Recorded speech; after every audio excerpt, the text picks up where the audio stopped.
J'ai le privilège et l'honneur de conclure cette longue journée de conférence.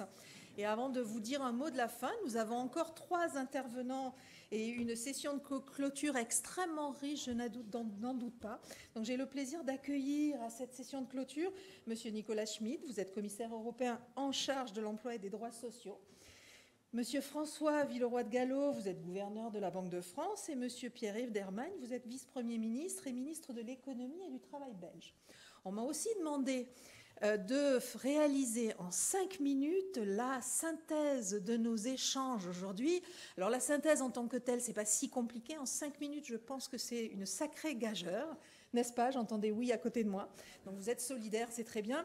Peut-être la seule chose que je pourrais dire, et ça introduira complètement nos dernières interventions, c'est qu'il y a 30 ans, lorsque le marché unique a été proposé, a été pensé, a été lancé, les mots qui revenaient le plus souvent, c'était les mots fragmentation, cloisonnement, manque de convergence. Le constat, c'est que les libres circulations ont finalement changé nos vies. Au début de notre conférence aujourd'hui, le constat qui a été fait, ça a été plutôt un constat de réussite et de progrès, une réelle convergence de nos économies, au moins au début. Mais l'autre constat qui a été fait à plusieurs reprises et quasiment sur toutes les tables rondes, c'est qu'il reste du chemin à parcourir. C'est que ce marché européen a probablement été décloisonné, défragmenté pour le consommateur, pour la demande, si vous me permettez d'employer des mots d'économiste. Il reste beaucoup de chemin à parcourir du côté des entreprises, du côté de l'offre, du côté du social, on en a parlé tout à l'heure. On a parlé du digital, on a parlé des grandes entreprises, trop souvent encore aujourd'hui nationales pour différentes raisons. On a beaucoup parlé ce matin de l'union du marché des capitaux qui reste l'arlésienne encore aujourd'hui. Et puis, je voudrais rappeler, c'est des éléments qui ont animé toutes nos tables rondes, tous les défis globaux, énormes, qui nous restent à relever et auxquels l'Europe est confrontée. Le défi du climat, le défi du digital, le défi géopolitique, le défi du social, et je crois qu'on a assez peu parlé, c'est dommage, du défi démocratique également. De sacrés défis, et des défis qui sont extrêmement présents et qui sont très présents en 2024, puisque, petit rappel, mais vous le savez tous, l'année 2024 est une année d'élection pour la Commission européenne. Enfin, oui, tout à fait, pour les parlementaires européens, excusez-moi. La fatigue en fin de journée. Il n'empêche que ce sera aussi une année importante pour la Commission européenne, bien évidemment. Les Européens ont toujours été très créatifs, et ça aussi, c'est vous qui en avez fait le constat face aux crises. Les instruments se sont multipliés.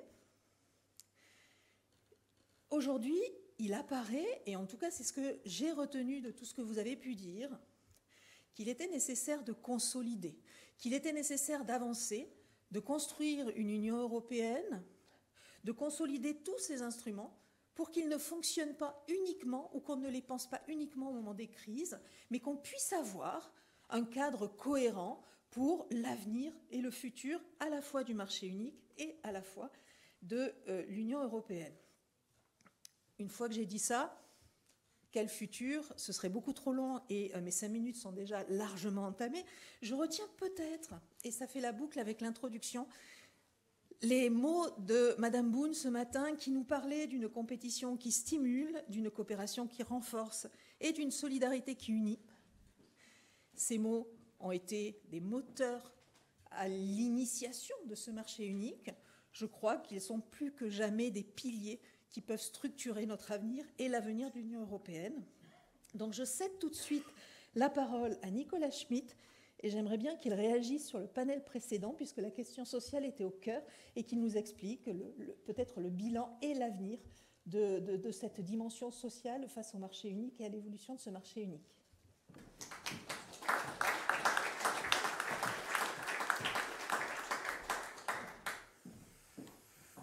Bien, d'abord, bonsoir. C'est conclure, enfin, même si j'ai pu écouter le panel précédent, je crois que toute la conférence a été d'une très grande richesse.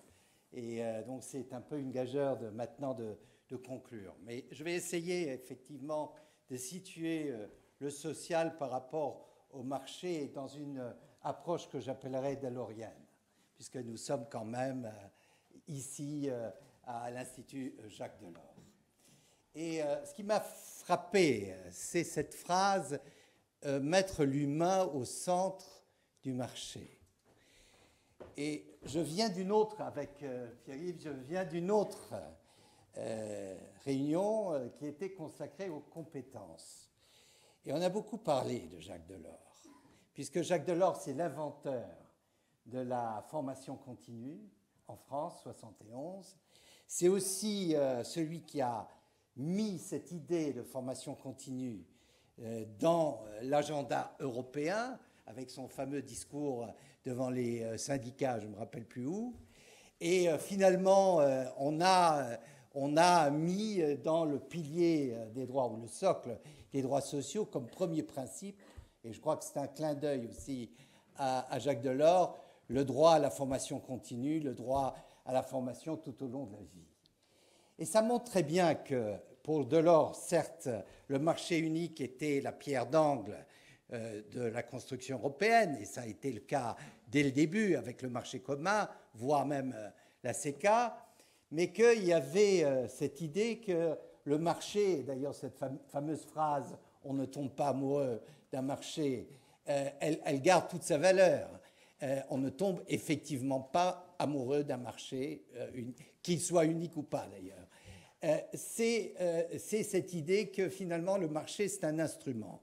Ça, je dirais que c'est la première chose. Le marché c'est un instrument pour l'allocation des ressources, peut-être la moins mauvaise, mais que les marchés ne fonctionnent pas toujours de façon irrationnelle.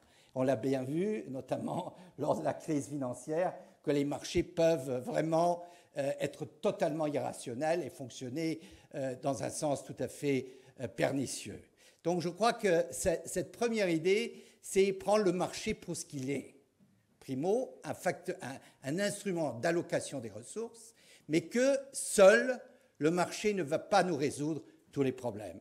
Et que donc, dans une philosophie politique, dans une approche politique, il faut essayer de replacer l'humain, le social si vous voulez, au centre. Et j'ai écouté beaucoup sur l'efficacité économique.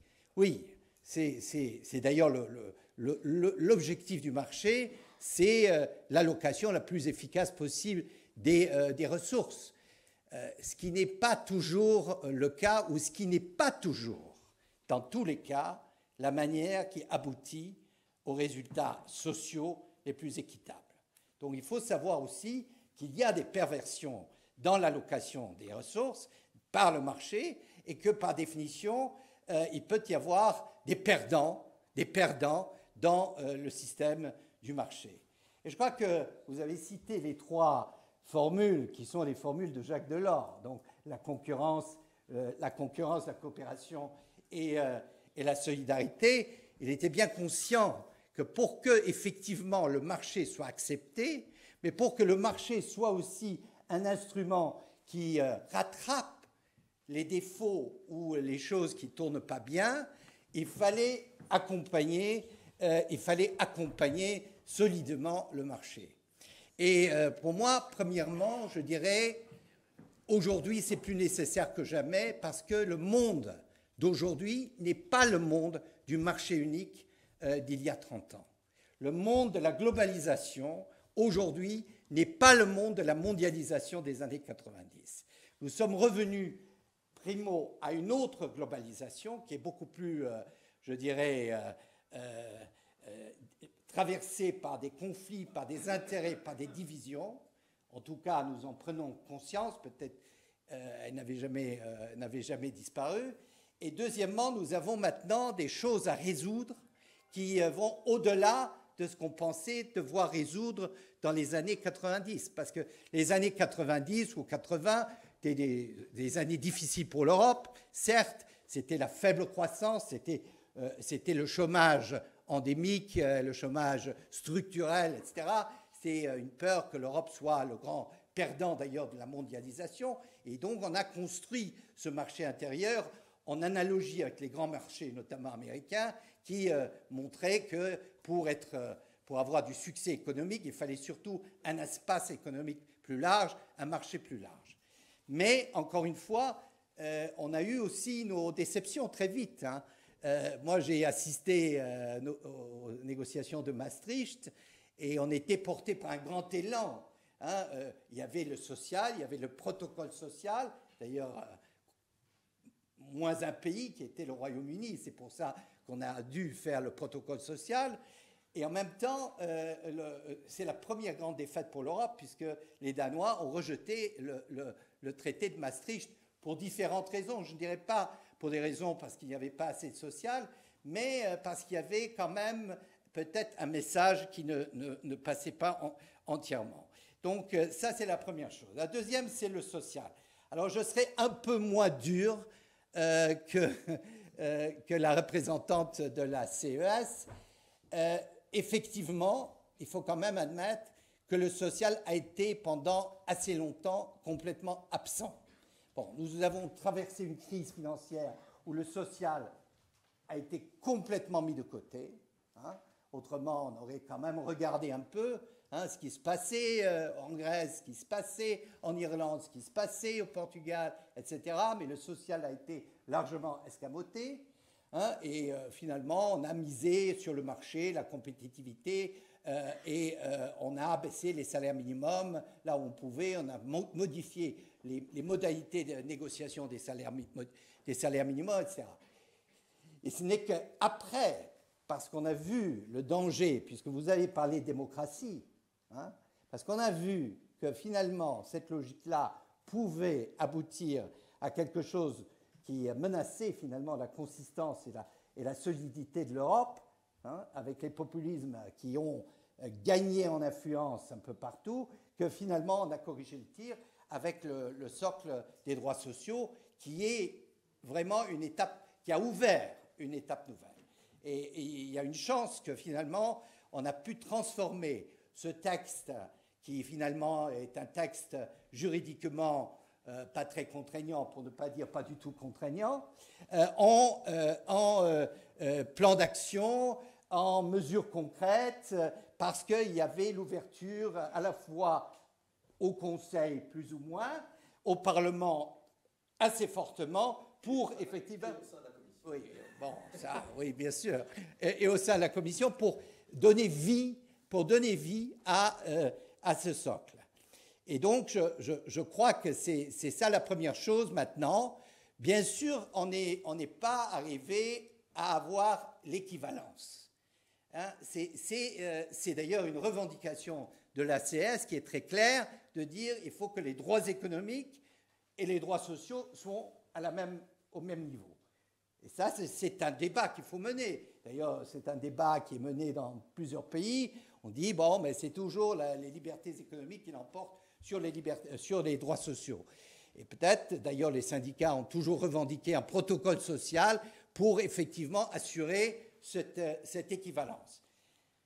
Quand on a négocié le fameux traité Pervenche constitutionnel, on a cru qu'en mettant une clause horizontale, le fameux article 9, si je me rappelle bien, la clause sociale, qu'on pouvait régler les choses de cette manière-là.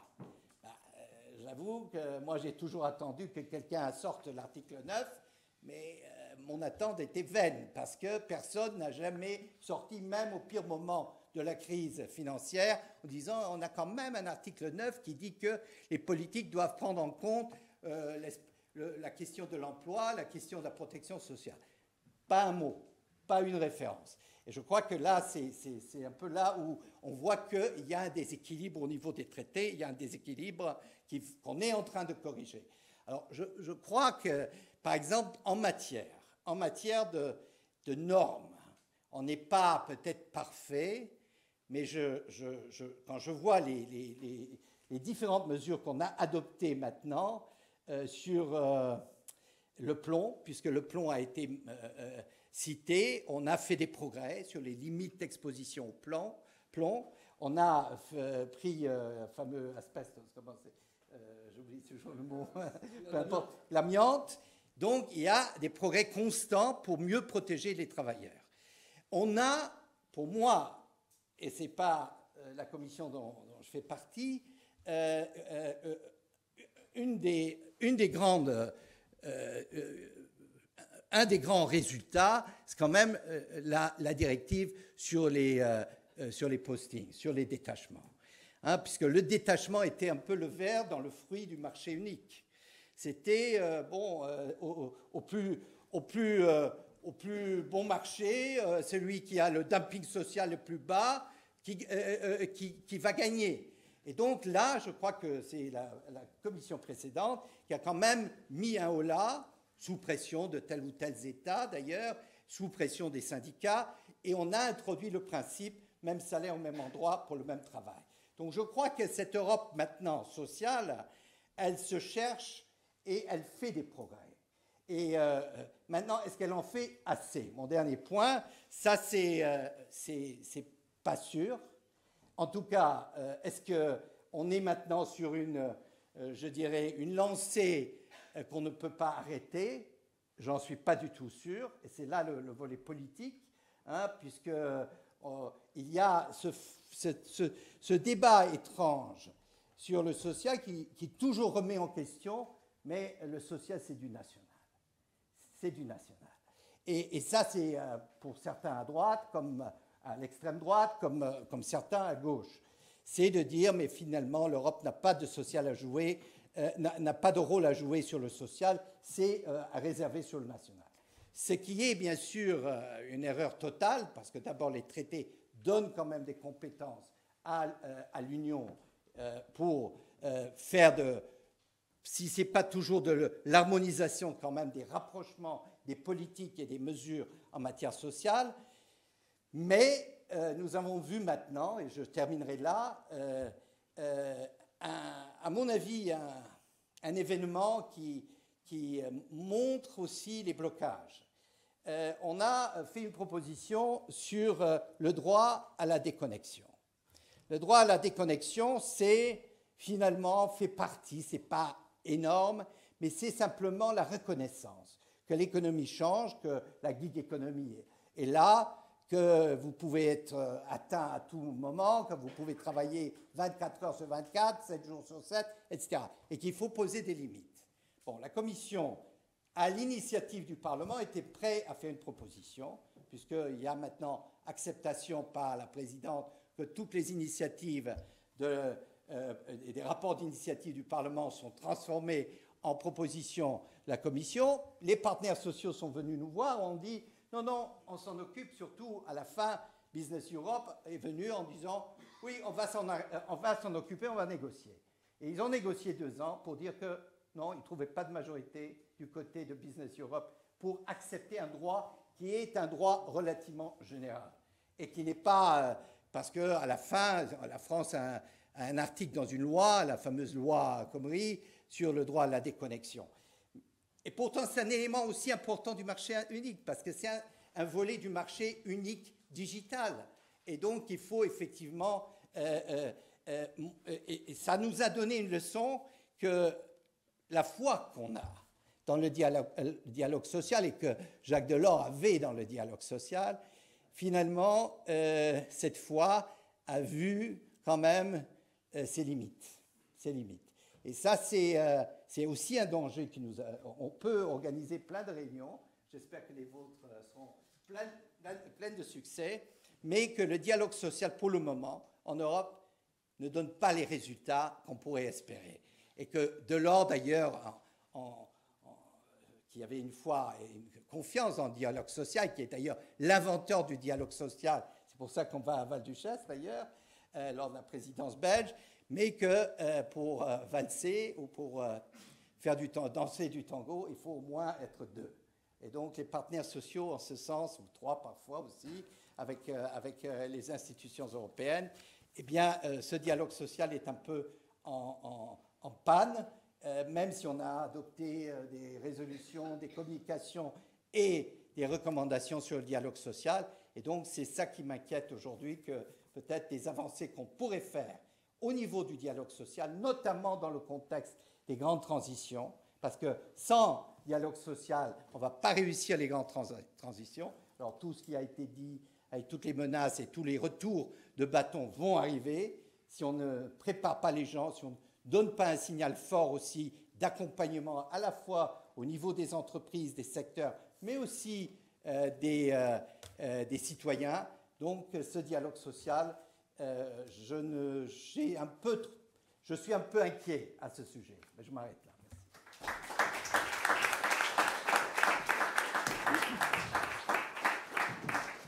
Merci, monsieur le commissaire, pour ce discours sur le social, sur la démocratie, à la fois très encourageant, bien qu'un petit peu inquiet.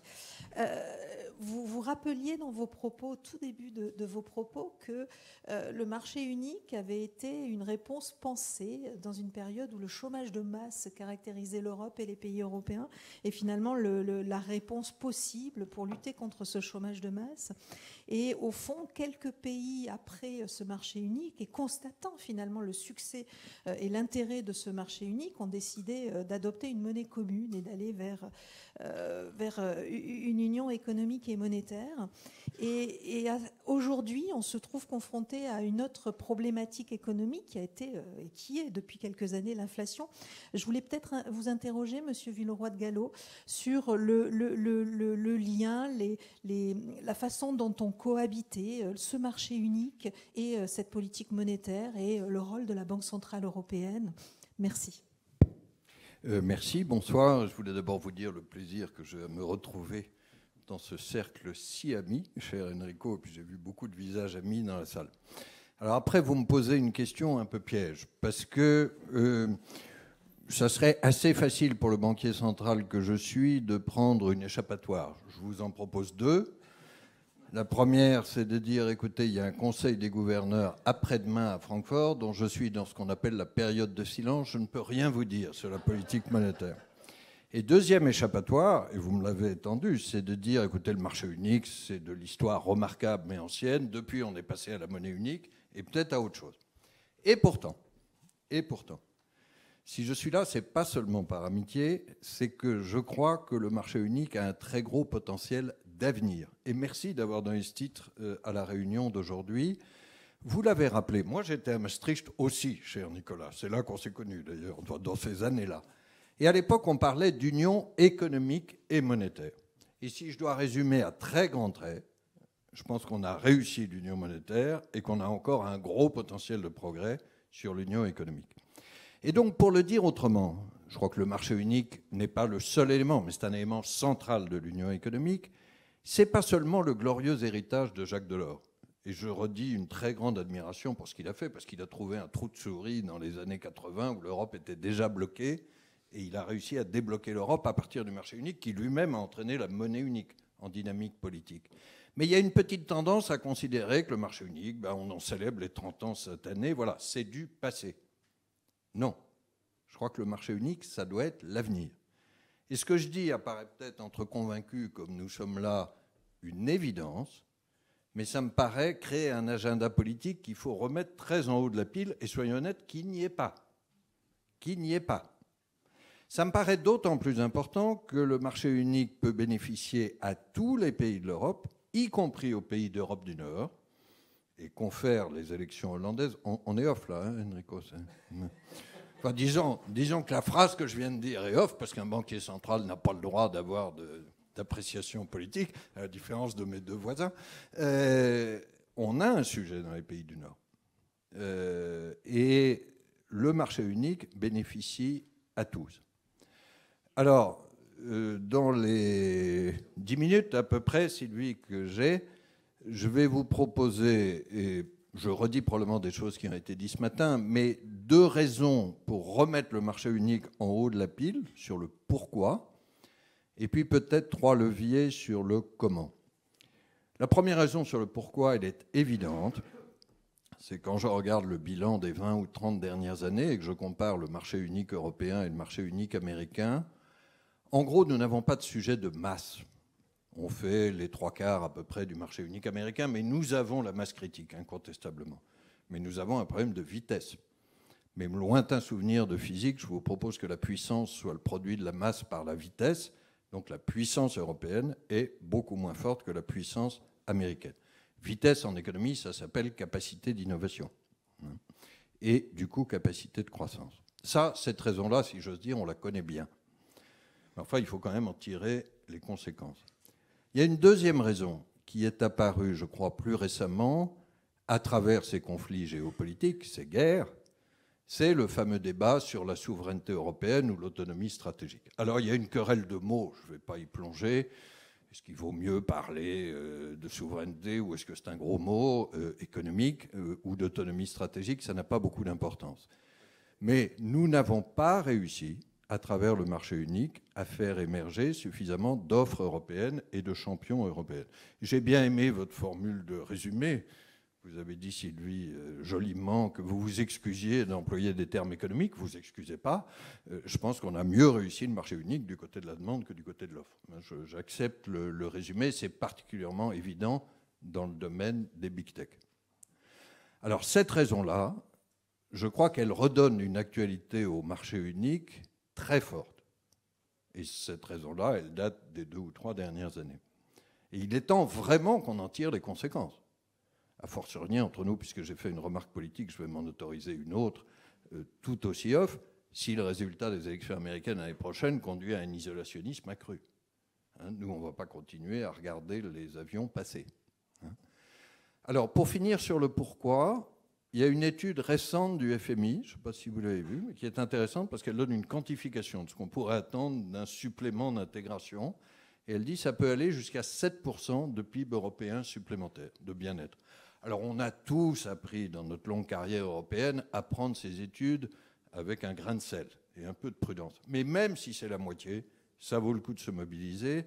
Et je ne vois aucune raison pour laquelle nous, Européens, qui avons encore une fois la masse critique, ce qui est un énorme atout, qui avons les intelligences, serions condamnés à avoir moins de vitesse et plus de dépendance que les autres continents.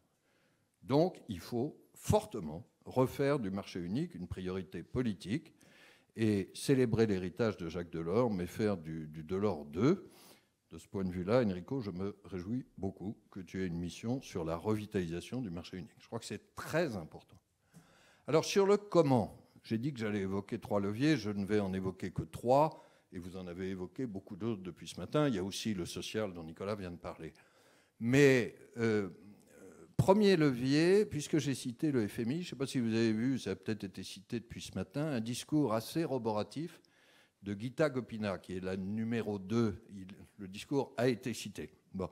La numéro 2 du FMI, qui à Berlin, il y a quelques jours, a dit en gros, Européens, réveillez-vous. Elle ne l'a pas dit comme ça, mais c'était l'idée. Et une des choses sur lesquelles elle a appelé notre attention, en disant qu'il y a un potentiel d'intégration encore plus important sur les subventions, sur les avantages fiscaux, etc. Une des choses, c'est ce qu'elle appelle le state aid shopping.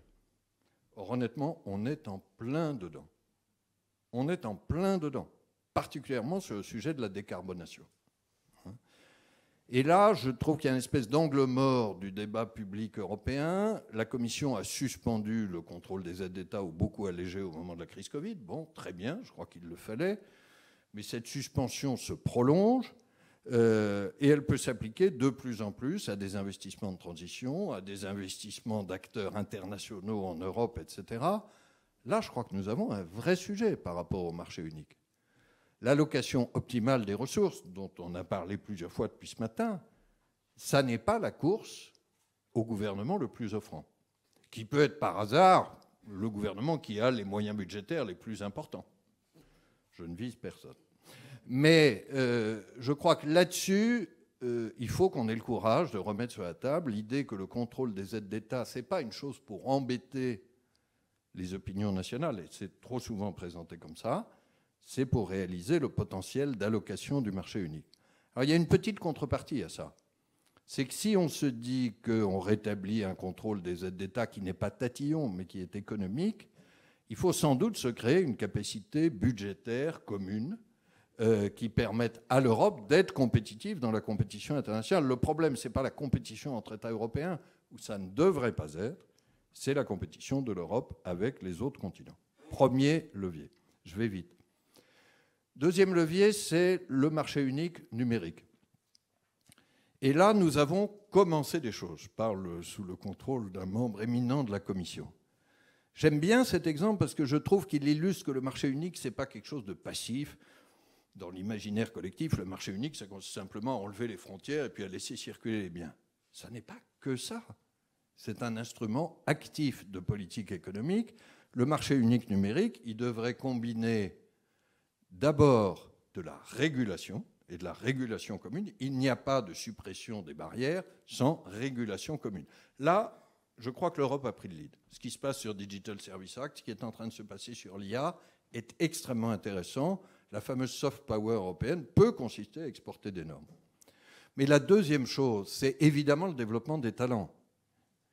Alors là, Nicolas connaît ça encore mieux que moi, et Monsieur le ministre parle aussi sous votre contrôle. Mais il faut que nous développions des politiques de formation. Vous connaissez les ordres de grandeur. La Commission a estimé qu'il fallait environ 20 millions d'experts numériques en Europe. On en avait 7, on est passé à 9 ou 9,5. On est encore loin du compte. Et c'est un des sujets où il y a un gap nord-sud considérable. Et malheureusement, la France est un pays du Sud à cet égard, en termes de qualification. Bon, et puis, troisième composante de ce marché unique numérique, je le prends comme un exemple, mais un exemple évidemment clé, c'est la question du financement de la transition numérique. On estime que les besoins, c'est une estimation, sont à peu près à 125 milliards d'euros par an.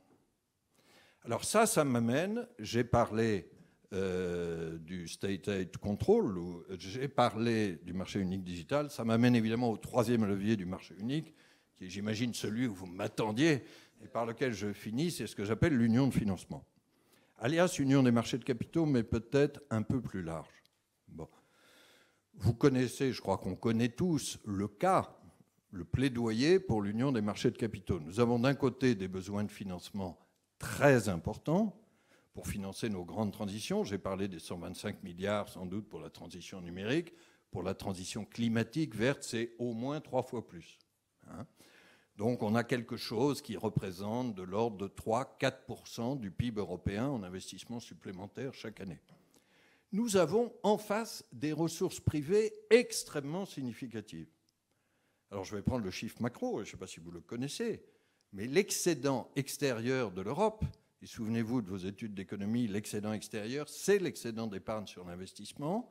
Il devrait représenter cette année, en 2023, 2,6% du PIB, alias 370 milliards d'euros. Ça ne fait pas forcément la totalité du financement, mais enfin l'idée de prendre cette épargne excédentaire pour financer ses besoins d'investissement supplémentaires est évidemment absolument clé. C'est ça l'union des marchés de capitaux.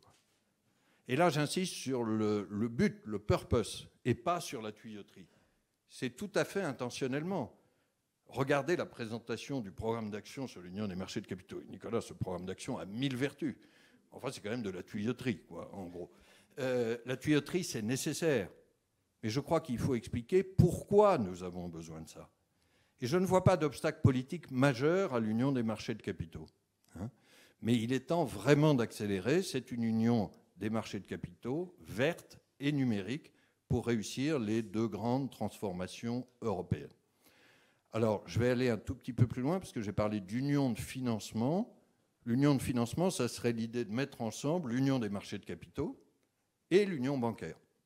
Sur l'union bancaire, très grand progrès sur la supervision. Nous avons une union de supervision, mais le gâteau est à moitié cuit, si vous me permettez. Parce que nous n'avons pas fait de banque pan-européenne, qui, elle, permettrait de faire circuler l'épargne à travers les frontières. Donc là aussi, c'est comment mieux utiliser l'épargne des Européens au profit de l'investissement européen. Je suis très frappé par rapport à ça, mais je prends une partie du blâme comme banquier central et comme technicien, que nous n'avons pas réussi à mettre ce sujet assez en haut de l'agenda politique. Probablement parce qu'on l'a trop abordé par des mesures techniques partielles. Et vous avez peut-être vu, je terminerai par là, un discours que Christine Lagarde a fait mi-novembre, où elle a appelé à une révolution kantienne en ce qui concerne l'union des marchés de capitaux. Je reconnais qu'associé Emmanuel Kant, fin du XVIIIe siècle, à Königsberg, qui se levait, comme vous savez, tous les matins à 5 heures avec une régularité de métronome, à l'union des marchés de capitaux au XXIe siècle, ça ne va pas de soi. Mais qu'est-ce que veut dire Christine à travers ça? Et je crois qu'elle a 100 fois raison. La première, c'est qu'il faut changer notre perception. et le conduire par l'objectif, ce que j'ai appelé le financement de la transition verte et de la transition numérique, et non plus par les mesures. Et puis l'autre révolution kantienne qu'elle propose, ou copernicienne si vous voulez, c'est qu'il faut arrêter de partir de tas de mesures bottom-up, il faut avoir une approche un peu top-down forte, avec une volonté politique, et avec, par exemple, une autorité des marchés européenne, ce qu'on pourrait appeler une SEC européenne. Les autorités peuvent jouer un très grand rôle dans l'intégration des marchés. Voilà, je termine par là, mais je crois que l'Europe a, la nécessité de relancer le marché unique, et peut-être qu'elle l'oublie, et deux, qu'elle en a les moyens, et notamment les moyens financiers. Il y faut un peu de volonté politique, mais je pense honnêtement que faire l'union des marchés de capitaux, c'est moins difficile que de faire les États-Unis d'Europe. Bonne chance à Enrico.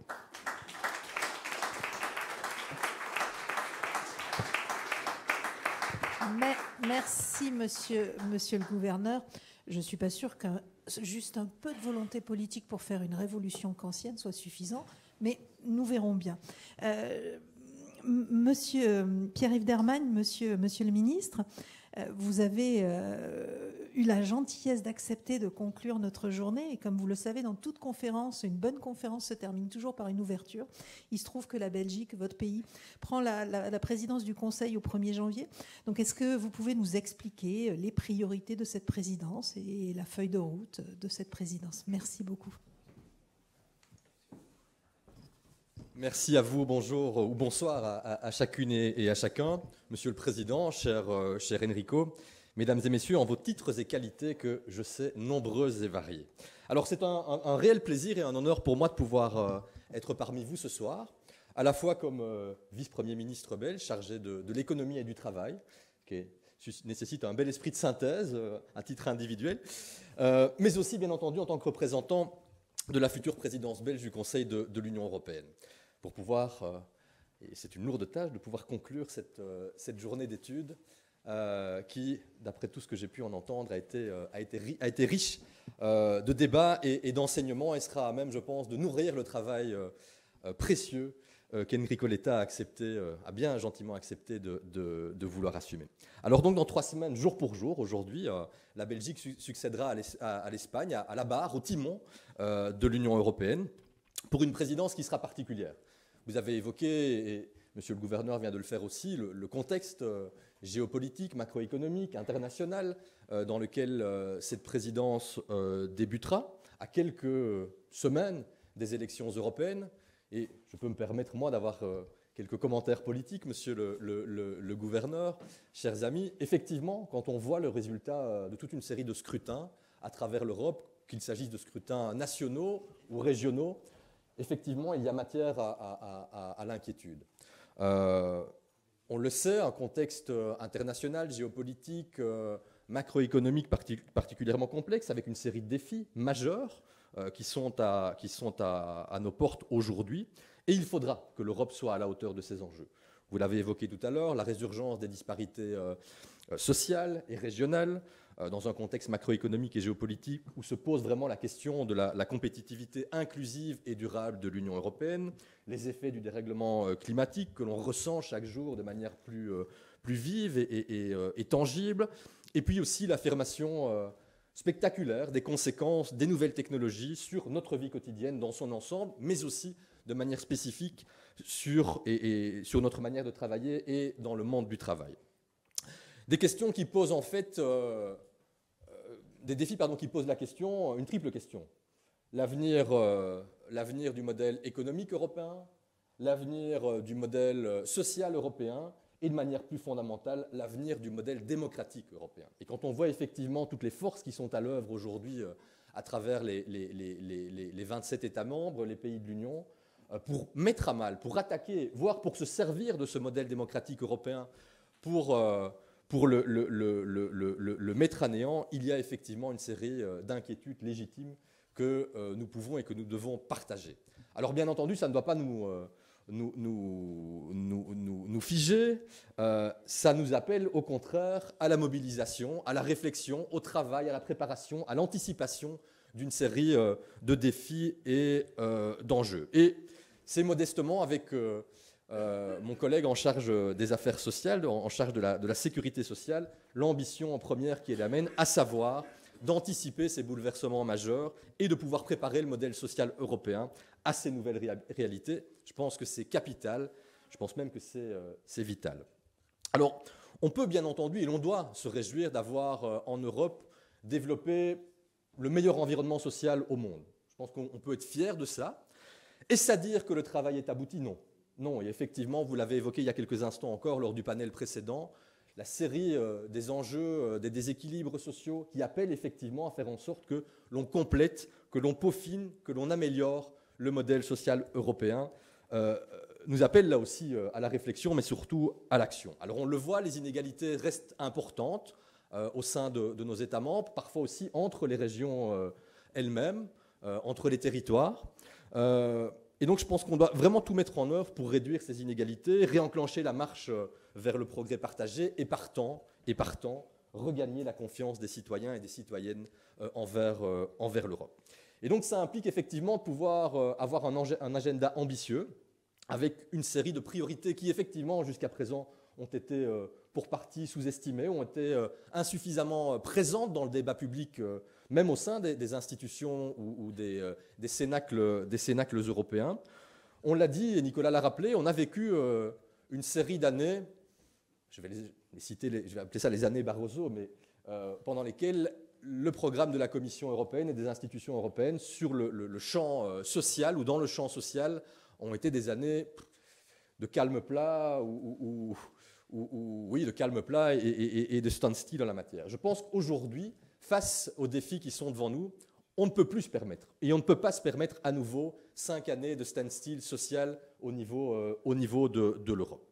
Alors nous avons une boussole, elle a été rappelée il y a quelques instants, le socle européen des droits sociaux, qui est effectivement quelque chose d'essentiel, qui plus est dans la manière dont il a été complété, avec les objectifs quantitatifs chiffrés qui lui ont été ajoutés ou adjoints lors du sommet social de Porto en juillet 2021.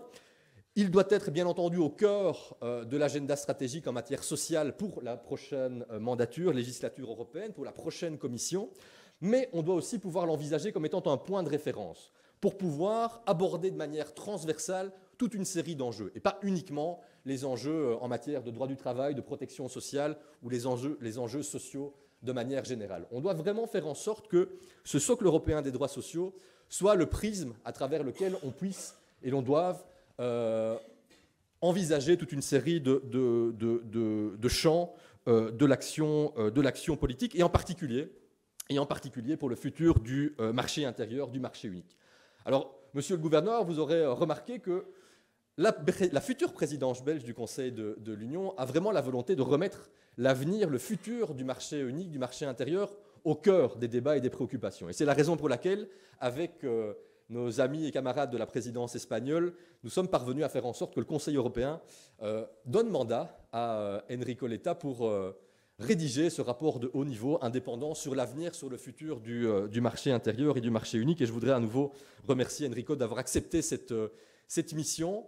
Il m'a fait la confidence la semaine dernière qu'il avait été surpris de l'accueil à travers les 27 États membres, quels que soient les secteurs d'activité, quels que soient les interlocuteurs qu'il avait devant lui, j'allais dire face à lui, mais devant lui et à côté de lui, avec vraiment une réception de la mission qui est la sienne dans le chef de ses interlocuteurs, avec beaucoup d'attentes, ce qui veut dire effectivement que le marché unique, le marché intérieur est toujours vu comme étant un instrument essentiel de l'intégration européenne, notamment pour faire face aux nouveaux défis qui sont les nôtres et qui sont devant nous aujourd'hui, et avec la volonté d'y contribuer, et je m'en réjouis vraiment.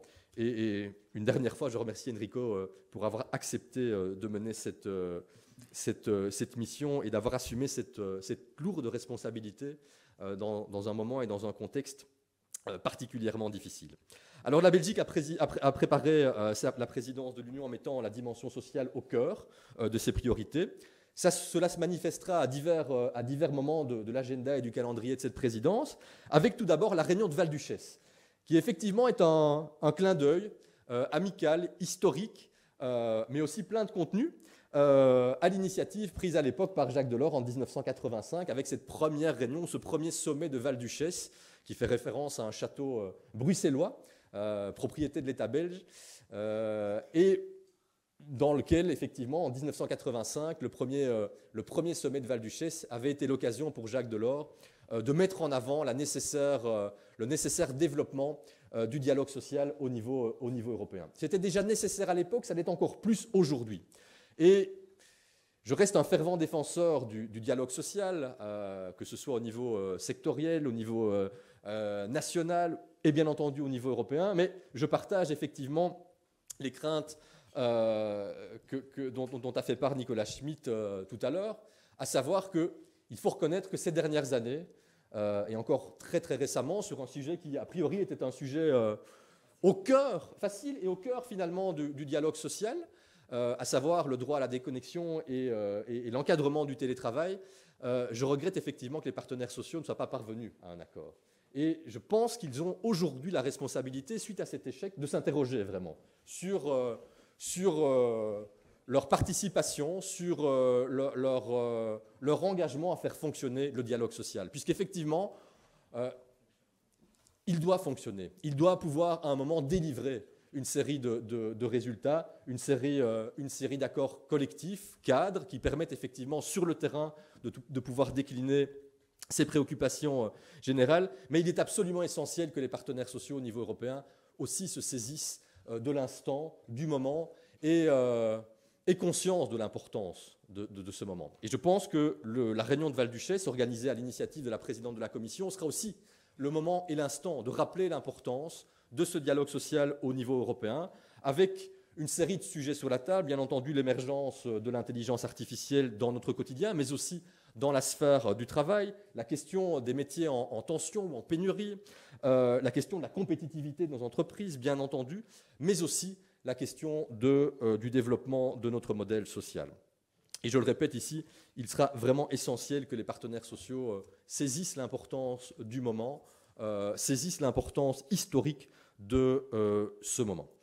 Nous organiserons aussi les 15 et 16 avril à La Hulpe, dans la périphérie de Bruxelles, sur le modèle du sommet social de Porto de juillet 2021. Rien que cela, c'est déjà une ambition significative. Un sommet social, le sommet social de La Hulpe, avec pour objectif de pouvoir conclure ce sommet sur une déclaration ambitieuse pour alimenter l'agenda stratégique en matière sociale de la future Commission européenne et de la future législature européenne, avec effectivement la volonté que cette déclaration ne soit pas une déclaration de principe, mais réellement une déclaration avec du contenu, une déclaration qui engage, bien entendu, celles et ceux qui la signent et qui la signeront, mais aussi qui sera de nature à poser les jalons des priorités sociales pour les années à venir. Et bien entendu, les recommandations qui ne manqueront pas de figurer en conclusion du rapport d'Enrico seront de nature aussi à alimenter cette réflexion et à alimenter ce travail. Alors, mesdames, messieurs, pour conclure, on le sait, l'Europe et le monde sont en transition. C'est un truisme de dire ça. C'est aussi un fait. Et cette transition, elle aura lieu avec ou sans nous. Quand je dis nous, c'est nous, Européennes et Européens. Nous devons faire en sorte, bien entendu, d'être à bord, de faire en sorte d'accompagner, d'anticiper les besoins qui seront nécessaires à cette double, voire à cette triple transition. Parce qu'il y va, comme on le disait tout à l'heure, de la survie de notre modèle économique, social et démocratique.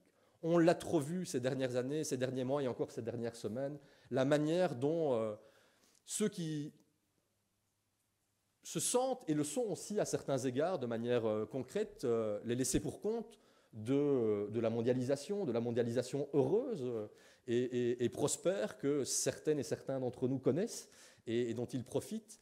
Celles et ceux qui aujourd'hui se sentent exclus des bénéfices du marché intérieur et du marché unique seront déterminants demain par rapport à l'avenir et pour l'avenir de ce marché unique comme étant un formidable instrument de développement de l'Europe, un formidable levier pour faire en sorte effectivement qu'à travers notamment le soft power européen, nous puissions faire diffuser notre modèle et nos valeurs, mais il faudra absolument embarquer tous ces gens, faire en sorte qu'ils puissent demain accepter socialement ce modèle européen, cette transformation et cette transition, cette double transition qui sera, et je pense qu'il faut le dire, et vous l'avez dit aujourd'hui, qui risque aussi d'être un choc difficile pour une grande partie de nos populations.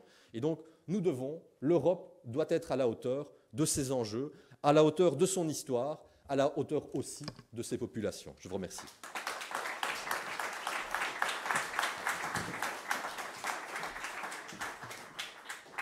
Merci beaucoup. Le terme de notre journée arrive. Quelle journée! Quelle belle conférence, que de propos échangés, que d'idées évoquées. Et avant de terminer cette journée, moi j'aurais souhaité remercier alors d'abord Enrico, notre président, Enrico Letta, parce que quand j'arrive le 2 octobre à l'Institut Jacques Delors, eh bien le train est déjà en marche et le train est déjà parti. Et Enrico sait très bien ce qu'il veut faire au mois de décembre pour notre conférence annuelle. Il me suffisait finalement de monter dans le train. Mais je n'aurais peut-être pas réussi à monter dans le train, et je les remercie, sans une équipe qui a accepté de jouer ce jeu, qui a vécu ces dernières semaines dans une coopération sans faille, avec beaucoup de professionnalisme et d'engagement. Donc merci à vous, tout ça n'aurait pas été possible sans vous. Merci.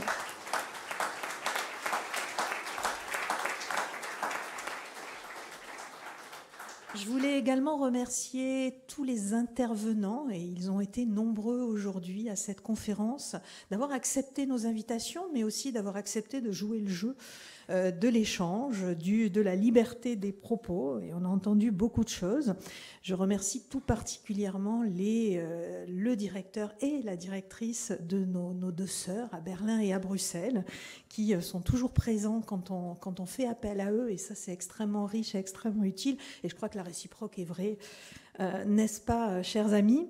Je remercie également les membres du CA qui, eux aussi, ont participé toute la journée et de manière très active, qu'on a vu présents depuis ce matin. Et ça, c'était également extrêmement précieux. Et puis, nos chercheurs associés, nos conseillers spéciaux, et vous tous qui êtes restés dans la salle, qui étaient très nombreux ce matin, mais qui êtes restés très nombreux toute la journée. Merci à tous pour cette belle journée que vous nous offrez et que nous nous sommes offerts les uns les autres, et qui, je l'espère, Enrico, t'aidera dans la rédaction et la finalisation de ton rapport. On est toujours là, bien évidemment. Enrico, je crois que tu voulais prononcer un dernier mot, donc je te laisse le mot de la fin.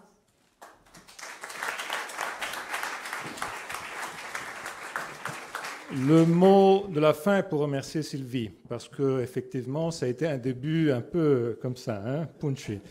Parce que, effectivement, organiser cet événement, je le dis à François, à Nicolas, à Pierre-Yves, on entre dans la 9e heure de séminaire continu. Donc, ce n'est pas seulement la formation continue que Jacques Delors nous a appris, mais c'est aussi le séminaire continu, parce qu'on n'a jamais arrêté. On a fait 2 ateliers à l'heure du déjeuner, et évidemment, la salle était pleine ce matin, et on a continué. Ceux qui ont résisté jusqu'à la fin ont droit avoir un spécial bon point marché intérieur qui est...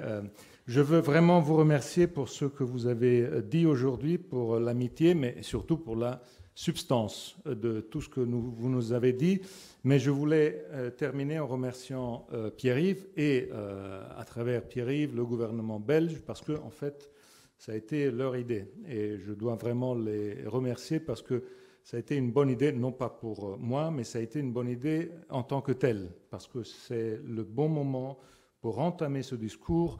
Comme tu disais, dans mes voyages autour de l'Europe, que je suis en train de faire en courant d'un point à l'autre, de Helsinki à Malaga, de Dublin à Athènes, il y a un moment potentiellement qui peut devenir un momentum. Moi, je le mets comme ça. Parce que tout le monde a la perception qu'en Europe, il n'y a plus un leadership écrasant les autres. Personne aujourd'hui ne peut dire qu'il y a un leadership qui écrase les autres. Et tout le monde voit qu'il y a un besoin d'avancer. Alors je pense que cette journée, avec toutes les idées qu'on a mises ensemble, va nous faire avancer pour avoir une intégration européenne majeure. La solution à tous les problèmes dont on a parlé, les problèmes sociaux, les problèmes économiques, est une solution d'avoir un marché unique plus complet et qui soit capable de nous faire regarder au futur. Et j'ai vu tout ça dans la richesse de notre diversité qui est exceptionnelle. L'Europe est unique. Dans un taxi à Berlin, j'ai tenté de payer avec la carte de crédit et le taxi driver allemand pur m'a regardé. Il m'avait entendu parler italien. Il m'a dit « Écoutez, vous n'êtes pas suédois, payez cash, hein, vous êtes italien, s'il vous plaît. » Alors, dans ce récit, je trouve qu'il y a un peu la couleur, le flair de ce que nous sommes tous ensemble, cette fantastique diversité européenne que nous voulons mettre ensemble. Et le mot de la fin est vraiment pour Jacques Delors. On va lui raconter tout ce qu'on a fait. C'est vraiment grâce à lui qu'on est là, grâce à ses enseignements qui restent encore plus importants aujourd'hui que hier. Et franchement, nous tous, nous sentons la responsabilité sur nos épaules de ce que nous allons faire avec ces enseignements, ces idées pour le bien de l'Europe et pour le bien de nos peuples et de nos sociétés. Merci, merci.